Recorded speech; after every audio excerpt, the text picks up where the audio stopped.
मित्रों, स्वागत है आपका। कैसे हो आप लोग? Hope so you are doing good and fine. I am also doing well and good and fine करके, ठीक है। तो आप लोग ने देख ही लिया होगा ये वीडियो का थंबनेल। यहाँ पे इस वीडियो में मैं आपको कन्वे करने जा रहा हूँ how to revise your AFM, that is advance financial management. ठीक है, आओ देखते हैं।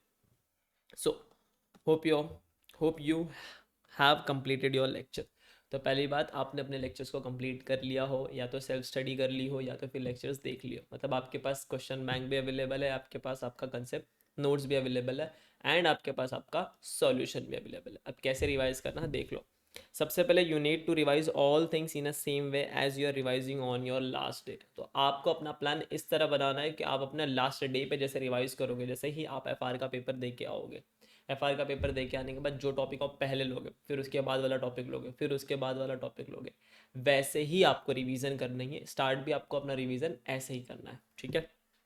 मिनिमम 2 रिवीजन रखना है, और एक रिवीजन आपका एग्जाम के 1 दिन 1.5 दिन पहले होगा, वो वाला। अगर आपके पास टाइम अच्छा खासा है तो आप 3 रिवीजन्स भी रख सकते हो। आगे क्या बोला है, ये मैंने on the basis of my, मतलब जिस तरह मैंने AFM पढ़ा था उस बेसिस पे मैंने चैप्टर्स को क्लासीफाई किया है। तो अगर आप इस हिसाब से भी जाओगे तो भी आपका रिवीजन हो जाएगा एंड फ्रूटफुल मार्क्स आप गेन कर पाओगे।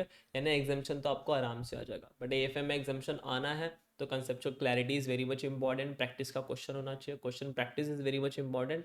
And the third thing is your revision and your test. This two thing are also very important. तब आपको एग्जामेशन आ जाएगा। उसका आपको इतना लोड नहीं लेना है, कभी भी ना एग्जामेशन का ज़्यादा लोड मत लेना, ठीक है। बस अपने एंड से अपना बेस्ट देना, चीज़ें अच्छे से करना, आ जाएगा ऑटोमेटिक एग्जामेशन, ठीक है।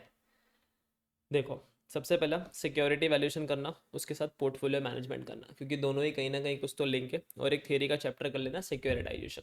जैसे आपका एक बंच कंप्लीट होगा, आपने एग्जाम में 20 to 25 मार्क्स का कैचअप कर लिया। उसके बाद म्यूचुअल फंड करना, डेरिवेटिव करना, दोनों ही ईजी और लिंक टॉपिक है। लिंक टॉपिक नहीं है, बट दोनों ही इजी कैटेगरी में आ जाते हैं। देन आप स्टार्टअप फाइनेंस कर लेना, ठीक है। थेरी टॉपिक में हो गया। फिर आपको कॉर्पोरेट वैल्यूएशन करना है, मर्जर एंड एक्विजिशन करना है, और उसके साथ चैप्टर नंबर 1 करना है। ये होने के बाद आप रिस्क मैनेजमेंट कर लेना। रिस्क मैनेजमेंट में कुछ प्रैक्टिकल चीज़ें हैं, जैसे कि वार का कंसेप्ट आ जाता है, और एक यहाँ पे एक कंसेप्ट और आता है एक्सपोनेंशियल मूविंग एवरेज करके। शायद ये चैप्टर नंबर 2 या 4 किसी में से एक में तो है, बट है प्रैक्टिकल कंसेप्ट है वहाँ पे। तो वो वाले क्वेश्चन छोड़ने नहीं है, उसको आप प्रायोरिटी पे पहले कर लो। क्योंकि अगर उसमें का क्वेश्चन अगर एग्जाम में आया ना, तो पूरा 6 to 8 मार्क्स का आपको आएगा। एंड फ्री के मार्क्स देखे जाएगा, एकदम फ्री के मार्क्स। बहुत सारे लोग वो चैप्टर इग्नोर करते हैं, आपको नहीं करना है। फिर आप IRM कर लेना, that is interest rate risk management. And IFM कर लेना, which is nothing but international financial management. अभी इसके अंदर क्वेश्चंस कम है, सारे चैप्टर्स के ऊपर मैं आऊँगा अभी धीरे धीरे करके, पहले एक बार देख लेते हैं।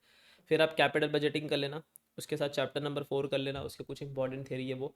एंड लास्ट में आपको फॉरेक्स करना है। यस सर, इसको एकदम लास्ट में क्यों रखा है? एकदम लास्ट में देखो, फॉरेक्स के अंदर एक बात याद रखना, जितने भी कंसेप्चुअल क्लैरिटी आपको लेनी है ना फॉरेक्स के अंदर, take it, take it your all conceptual clarity, ठीक है।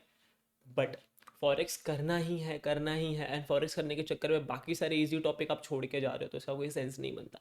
मैं मानता हूँ फॉरेक्स आपके एग्जाम में आता है 15 to 20 मार्क्स का, कभी कभी 10 मार्क्स का ही आता है। इसका मैक्सिमम वेटेज 20 मार्क्स का है, बट 20 मार्क्स तक अभी नहीं पूछेगा ना। इसका मैक्सिमम वेटेज 12 मार्क्स का है या फिर 14 मार्क्स का, उससे ज़्यादा एग्जाम में नहीं पूछेगा। कभी पेपर ज़्यादा ही टफ बनाना है तो पूछ लेगा।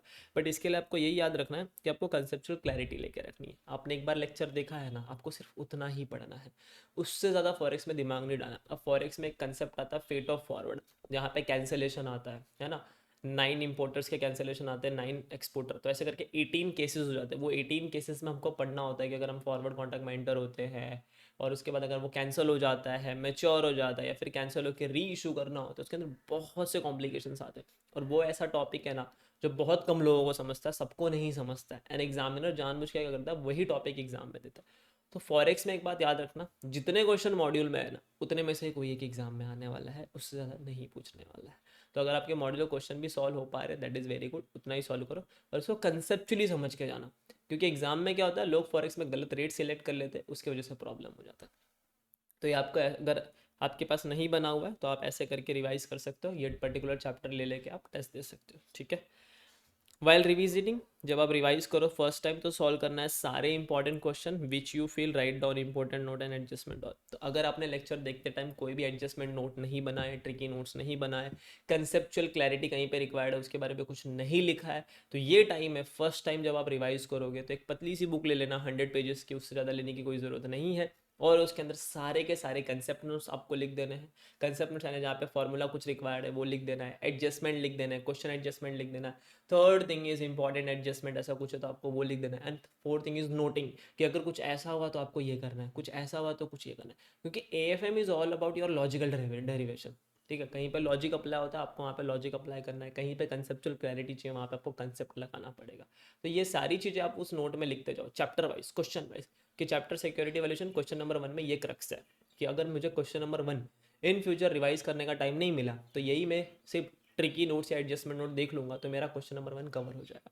ये हम एडजस्टमेंट नोट, ट्रिकी नोट्स क्यों बनाते हैं, इसका एक ही रीज़न होता है कि ताकि उस पूरे क्वेश्चन को देखने की जगह पे मैंने सिर्फ वो नोट्स पढ़ लिया ना, मेरा पूरा क्वेश्चन कवर हो जाए। और ये चीज़ आपको बहुत काम आएगी जब आप रिवीजन फेज में होगे, लास्ट के 1.5 डे में। ठीक है, तो आपको ये सारी चीज़ें बना लेनी है, अगर आपने नहीं बनाई हुई है, जिन्होंने बनाई हुई है that is well and good. Then after revising right question paper, जब आप एक बार रिवाइज कर लो तो आप क्वेश्चन पेपर आपको लिखना है, मिनिमम 2 लिखना है। ठीक है, कम से कम 2 मॉक टेस्ट देने हैं, 2 MTP देना है तो MTP दे दो, किसी का आपने बाय करके रखा है वो देना है तो वो दे, बट मिनिमम 2 दे दो। अगर आप मिनिमम 2 पेपर लिख लोगे ना तो आप पास होने की गारंटी, आराम से आप पास हो जाओगे। ठीक है, फिर ओवर कॉन्फिडेंस नहीं होना है मॉक टेस्ट देके अरे मुझे आ रहा है करके। तो क्यों mock test, revise your syllabus at least 2 to 3 times before final exam. तो आप एक बार रिवाइज करो फिर टेस्ट दो, सेकेंड टाइम रिवाइज करो फिर टेस्ट दो, अगर आपको थर्ड टाइम का मौका मिलता है तो थर्ड टाइम भी रिवाइज करो। और थर्ड टाइम में टेस्ट देने की जरूरत नहीं है क्योंकि आप उतने लेवल पे आ चुके रहोगे, तो आपको फिर पता चल जाएगा कि हाँ कौन सी चीज़ें आपकी छूट रही है, कैसी छूट रही है। ठीक है, और इसके बाद आप एग्जाम के 1.5 डे पहले रिवाइज करो उसी मैनर में जिस मैनर में आपको अपने पढ़ा है। ठीक है, मैनर आपको चेंज नहीं करना है ज़्यादा, कुछ लग रहा है तो आप चेक कर लो। और इस रिवीजन पीरियड में आप एक काम ये भी कर सकते हो, कोई टॉपिक आपको बहुत ज़्यादा हार्ड लग रहा होगा तो आप उसको पहले थोड़ा ट्राई करना, कवर कर लो, फिर उसके ऊपर आगे बढ़ जाना। ठीक है, then make mark important and LDR question. LDR का full form is very simple, कि last day revision.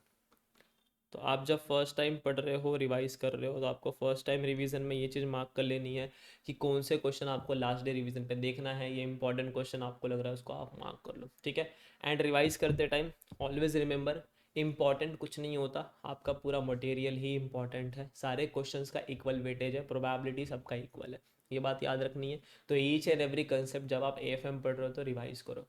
Plus AFM में क्या होता है, conceptual clarity is required, there are various chapter जहाँ पे कंसेप्चुअल क्लैरिटी रिक्वायर्ड है।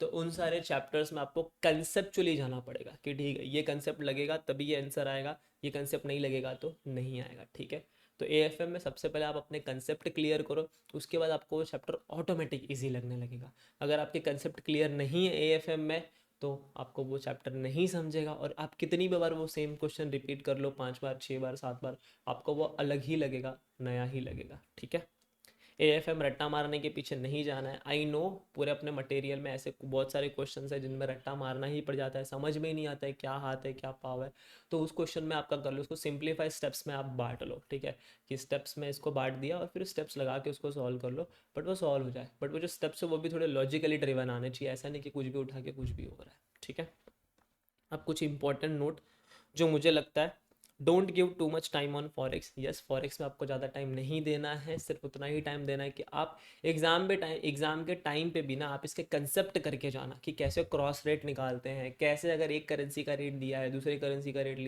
दिया है तो तीसरी करेंसी का रेट निकालेंगे। अगर एक करेंसी का रेट दिया है, 2 कंट्री के इंटरेस्ट रेट दिए हैं 2% 3%, तो कैसे हम 1 ईयर बाद का फॉरवर्ड रेट निकाल सकते हैं। ये सारे कंसेप्ट आप सीख के जाओ, क्योंकि ये एग्जाम में आपको काम आएंगे, MCQ में काम आएंगे, कुछ 4 नंबर 4 मार्क्स या फिर 6 मार्क्स का क्वेश्चन आ गया वहाँ पे आपको काम आएगा। ये सारी चीज़ें आपको कंसेप्चुअली क्लैरिटी लेके जानी है, बट ऐसा नहीं है कि आपको पूरा उसमें इतना फॉरेक्स में डूब जाना है कि बाकी कुछ दिख रहा नहीं है, फिर आप जब एग्जाम में पेपर लिखने बैठते हैं गलती से भी एक रेट गलत सिलेक्ट हो गया, पूरा आंसर खराब हो जाता है। ठीक है, and AFM is your all step driven thing. Step number 1 to 3, 1 2 proper आएगा तो ही नीचे का जितना भी आपका क्वेश्चन आंसर है वो अच्छा चलेगा।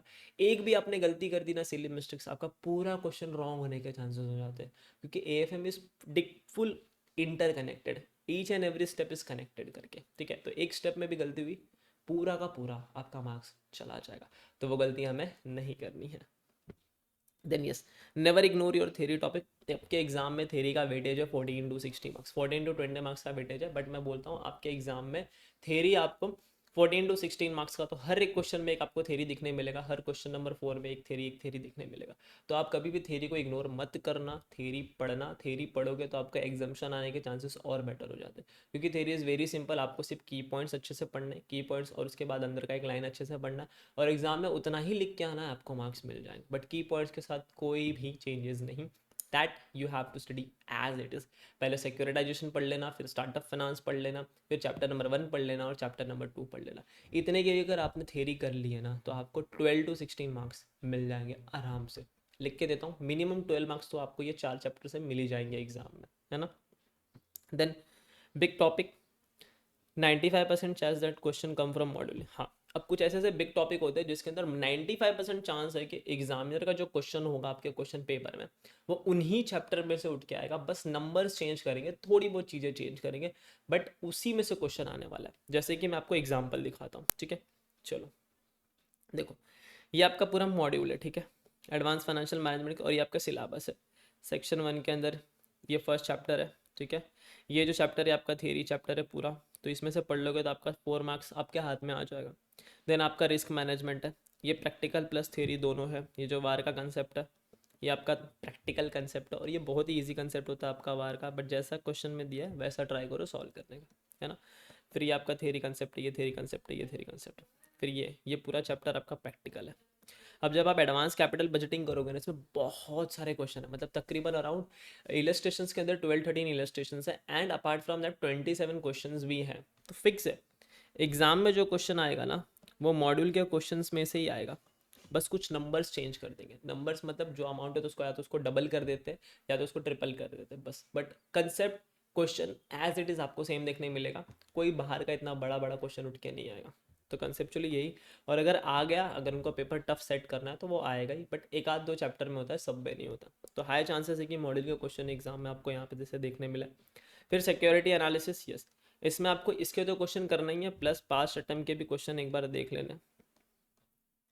पास्ट अटेम्प्ट के क्वेश्चन डिक्टो उठ के आएंगे ऐसे कोई गारंटी नहीं है, बट पास्ट अटेम्प्ट के एडजस्टमेंट, देखो पास्ट अटेम्प्ट का जो एडजस्टमेंट होता है ना, वो आपको कवर करना बहुत ज़रूरी है, that is very much important.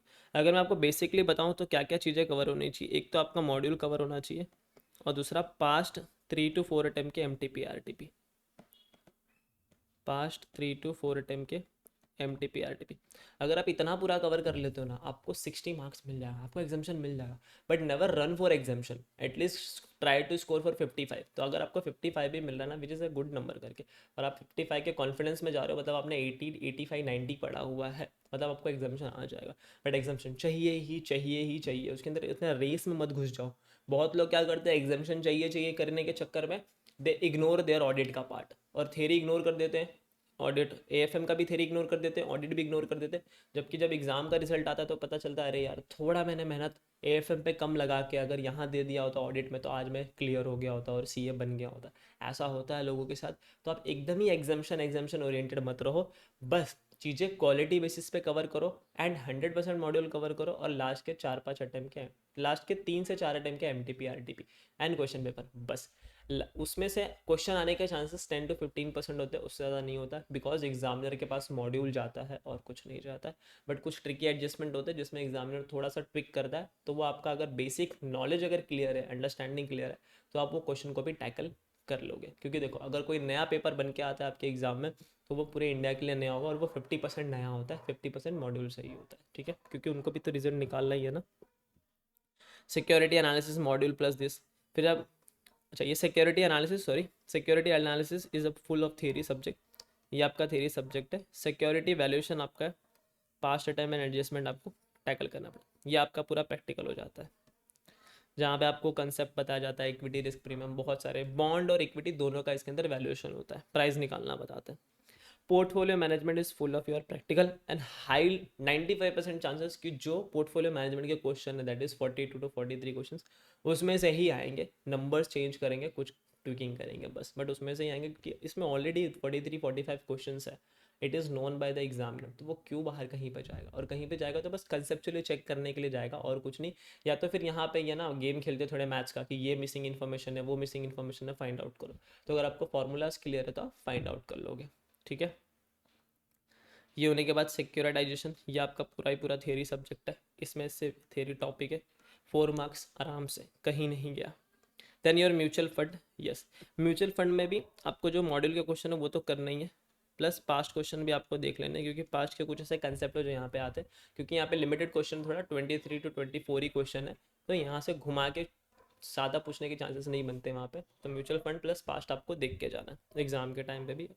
Derivative में डेरिवेटिव के क्वेश्चंस आर इनफ, क्योंकि अब तक का जो ट्रेंड है वो डेरिवेटिव में जो मॉड्यूल का क्वेश्चन है वही उन लोग बस ऊपर नीचे करके ढूंढते हैं, तो यहाँ पे आपके कंसेप्ट बहुत अच्छे से क्लियर होने चाहिए। प्लस अगर आपको लगे तो आप पास्ट पेपर देख लेना थोड़े।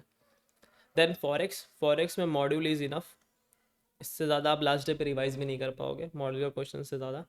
आईएफएम में मॉड्यूल प्लस पास्ट के क्वेश्चन बस देख लेना, ठीक है, क्योंकि मॉड्यूल आईएफएम में बहुत 7 क्वेश्चन है, ओनली लिमिटेड क्वेश्चन, तो उनको कितना ही बार बार चेंज किया जाएगा, इसलिए यहाँ पे अगर सेम क्वेश्चन उठ के आया, आईएफएम में एक एडवांटेज क्या है, अगर क्वेश्चन उठ के आया तो same as it is module का क्वेश्चन उठ के आएगा, या फिर नया बन के आपको मिलेगा जो अब तक रिपीट नहीं हो, वैसा कुछ क्वेश्चन बन के मिलेगा। सेम गो विद आईआरआर, इसमें भी अगर एग्जाम में आपका क्वेश्चन आ गया तो मॉड्यूल के क्वेश्चन आएंगे, अदरवाइज कुछ न्यू बन के आएगा, तो आपको इसको पास्ट अटेम्प्ट के भी क्वेश्चन थोड़े देख लेना। फिर अगर आप बिजनेस वैल्यूएशन की बात करोगे तो मॉड्यूल के questions are enough, are enough, इतना ही कर लो बहुत है। एंड थोड़ा चाहिए तो आप पास देख सकते हो, बट मैं तो मॉड्यूल के क्वेश्चन आर इनफ, इससे ज़्यादा देखने की ज़रूरत नहीं होती है, क्योंकि आपको 1.5 डे में उतना ही टाइम मिलेगा कि आप मॉड्यूल क्वेश्चन ही अच्छे से कवर कर पाओ और थ्योरी के topic. Merger and acquisitions, module के questions are too much enough, too much बोल रहा हूँ क्योंकि इतने क्वेश्चन इनके मर्जर एंड एक्विजिशन में कि आप इतना ही कर लो सफिशिएंट है, इससे ज़्यादा कुछ बाहर का नहीं आने वाला। And the last is 15th chapter, that is your theory. तो ये मैंने थोड़ा आपको क्लासीफाई भी बता दिया, क्लासिफिकेशन भी बता दिया कि किस चैप्टर को कितना कैसे आपको लेके चलना है। तो जहाँ जहाँ मैंने बोला है कि दिस चैप्टर के इतने क्वेश्चन इनफ है, उतने ही इनफ है। अननेसेसरी आपका टाइम ना आप पास्ट अटैम्प्ट, प्रीवियस 10 अटैम्प्ट, ये सब क्वेश्चन के अंदर ना वेस्ट मत करो, ठीक है। हाँ, अगर उस क्वेश्चन में कुछ लर्निंग है, take that learning, just write down कि इस क्वेश्चन में कुछ ऐसा है तो ऐसा करना है, बट वो क्वेश्चन देख के ही जाना है एग्जाम के लास्ट डे पे, ऐसा दिमाग में मत रखो, ठीक है। आप क्वेश्चन के पीछे मत ज़्यादा भागो, आप भागो कंसेप्चुअल क्लैरिटी। एंड दूसरी चीज़ इज योर मॉड्यूल मेरा कवर हो रहा है कि नहीं हो रहा है, कि लास्ट डे पे जो जो इंपॉर्टेंट क्वेश्चन जो मुझे लग रहा है अरे हाँ ये ट्रिकी क्वेश्चन है, वो पार्ट मेरा कवर हो रहा है कि नहीं हो रहा है। अगर आप 2 से 3 बार रिवाइज करोगे तो आपका ऑटोमेटिक कवर हो जाएगा, ठीक है।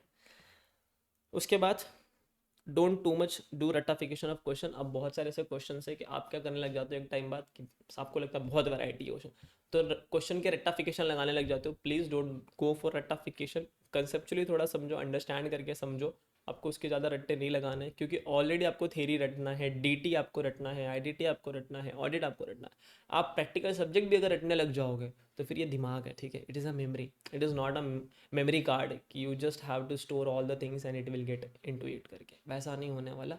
तो where the practical thing require you have to perform practically, ठीक है। एंड लास्ट में अंडरस्टैंड एएफएम लॉजिकली, तो हमेशा ट्राई करना एएफएम के कोई भी कंसेप्ट है आप उसको लॉजिकली अंडरस्टैंड करने की कोशिश करो, क्योंकि लॉजिक है उसमें, ऐसा नहीं कि नहीं है। एंड अगर कोई चीज़ आपको ज़रा भी ज़्यादा नहीं समझ रही तो आप उसको थोड़ा टुकड़ों में तोड़ के देखो तो आपको समझ में आ जाएगा, ठीक है। That's it for AFM and how to write your AFM paper, उसके साथ भी मैं वीडियो के साथ आऊँगा। अभी मैं जो सीरीज़ कवर कर रहा हूँ वो हाउ टू रिवाइज वाली सीरीज़ कवर कर रहा हूँ, जैसे ही ये ख़त्म होगा मैं how to write papers of CA final उसके साथ भी आऊँगा, ठीक है। पिक्चर अभी बाकी है। Wait, just 1 minute. So thanks for watching first of all. Second thing, hope you enjoyed this video, ठीक है।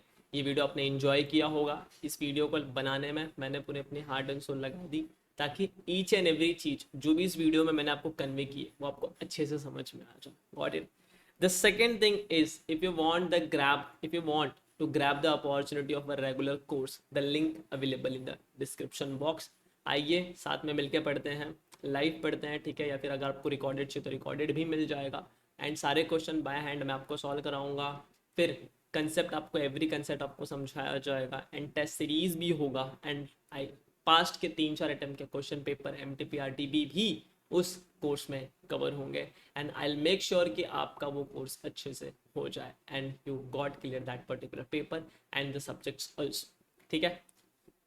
Fourth thing is, if you want the video on any other topic, ठीक है, just leave a comment. I will come up with that video. Got it? And the last thing is feedback. Yes, it is very much required and it is a request. हाथ जोड़ के request कर रहा हूँ कि please आप अपना feedback मुझे दीजिए. फीडबैक कैसे दे सकते हो? फर्स्ट थिंग, या तो आप कमेंट कर दो. सेकेंड थिंग, या तो आप गूगल फॉर्म भर दो जो आपको डिस्क्रिप्शन बॉक्स में मिलेगा. थर्ड थिंग, जस्ट आप इस मेल आईडी पे अपना फीडबैक दे सकते हो. So first thing is very simple, just leave a comment. Second thing, fill the Google form. Or third thing, you can just give a mail on this mail ID. And finally is nothing but like this video, share this video and subscribe the channel for more such useful video to make you ahead in your journey. And best Shri Krishna Gupta, just give your best. आप सिर्फ अपना best दो, बाकी सारी चीज़ें ना automatically आपके पास आ जाएगी. ठीक है, बस just give your best. Till then Shri Krishna Gupta is signing off. तब तक के लिए मिलते हैं अपने अगले वीडियो में. तब तक के लिए सायोनारा. फिर मिलेंगे दोबारा. सी यू सून.